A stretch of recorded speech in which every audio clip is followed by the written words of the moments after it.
See, customer analytics has always been an integral part of Honda operations, whether it is product development or marketing communication as such. So globally, that's where we start from. Any beginning of the product, you have to be in the market, and since we have a large customer base, being the number one two-wheeler maker in the world.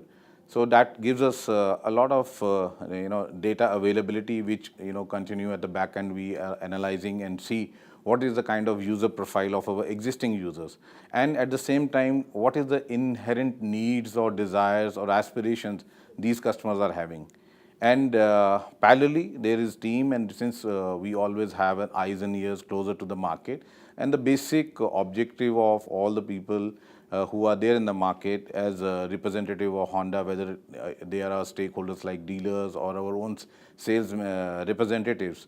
So they need to capture the pulse of the market and continue to drive some standard formats back to the company, where back end we are working on all this data to work out on what is going to be the future trends, and based on that, how we must evolve our products, and at the same time the marketing communication, because the trend in terms of perception of communication also keeps on changing, and it is changing at very fast pace. So that's why having eyes and ears close to the market, analyzing the data at a faster speed, not only capturing at a faster speed, and using intelligence to really find out what has to be trashed and what has to be kept to make it more actionable.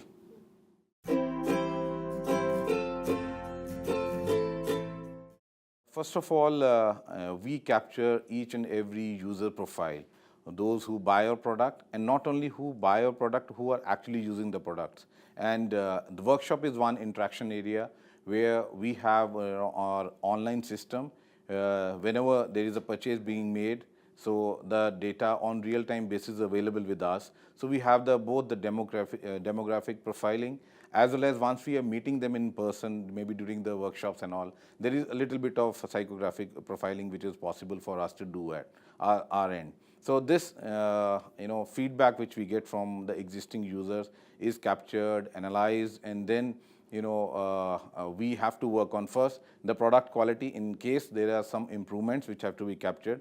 Though there is a lot of quality checks and tests which Honda does before the product itself is launched. So there are stringent tests and a lot of kilometers the vehicle is actually running on the road before we start selling it to the customer.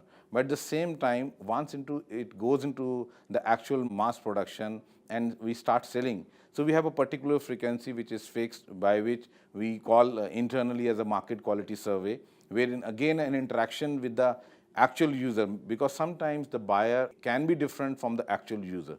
So it's very important to capture the direct feedback from this user. Again, it is captured at a centralized database, and both not only the customer service people who are there as a part of this market quality survey, the people from quality side, the people who are actually making the product in the manufacturing, they're also part of this survey, so that they can have the direct customer voice, because sometimes there are the emotions rather than it's a rational aspect. So how do we balance out this rational and emotion aspect and balance it out to really drive on which points we need to really work on. So it also gives an opportunity to the manufacturing people who normally are behind the scenes to come out, open the market, meet the real user, and sometimes it gives them a lot of delight, because the customer voice is so very positive that they actually get the joy of manufacturing. At times there are improvement points which they can really come back, go back on their drawing boards and work as a team to give a 100% defect-free product in the market. First of all, I think there are a lot of service providers which are there in the market, and everybody comes and claims that they are going to provide you end-to-end solution. So this is where there is a possibility of getting and falling into a trap, because sometimes too much of data also leads to what we call the analysis paralysis. So how intelligently you basically dissect this data, and more data at times also maybe giving you many multiple solutions or multiple options. So multiple options also sometimes make the decision maker confused. So what we say, there has to be a perfect balance between the data, and there need to go a lot of intelligence and smartness in analyzing this data.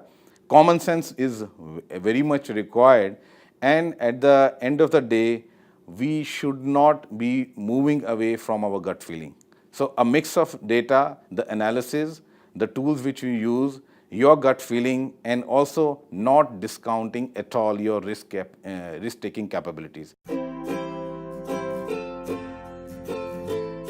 Typically in the automobile industry, a couple of years back, the relationship always had been maybe the one-way side. You were capturing the customer data, but you were not engaged into a conversation with your customer on real-time basis.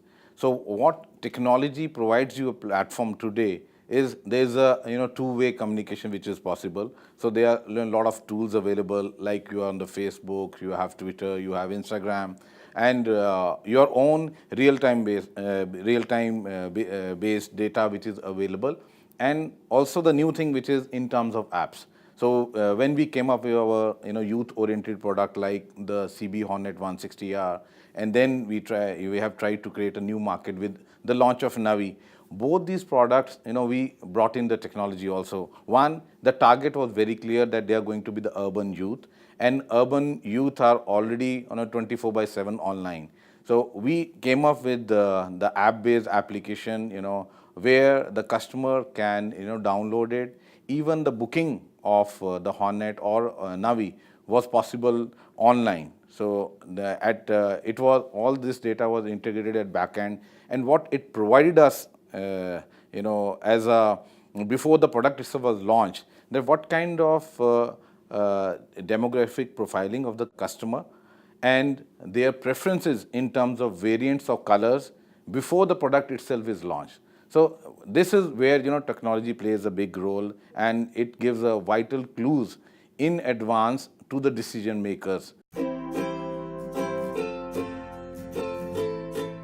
The biggest challenge we will see for marketers of today is the pace at which not only technology is changing, but the trends are changing in the market. And it has been well said that the change will never be this slow again.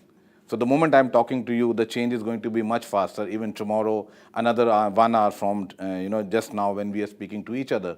So this is the biggest challenge for the marketer, that they have to adapt themselves and their ways of doing business, even thinking about their actions at a pace which is as fast as the market. In fact, I would say they have to outpace this speed of change which is happening around in the market. But again, as I shared with you earlier, that please do not discount your risk-taking capabilities, and that that plus alpha factor of that gut feeling that, okay, I want to do that. Otherwise, we could not have seen so much of disruptions happening in the market, because you have to think what others are not thinking. You have to do what others are not doing at the same time.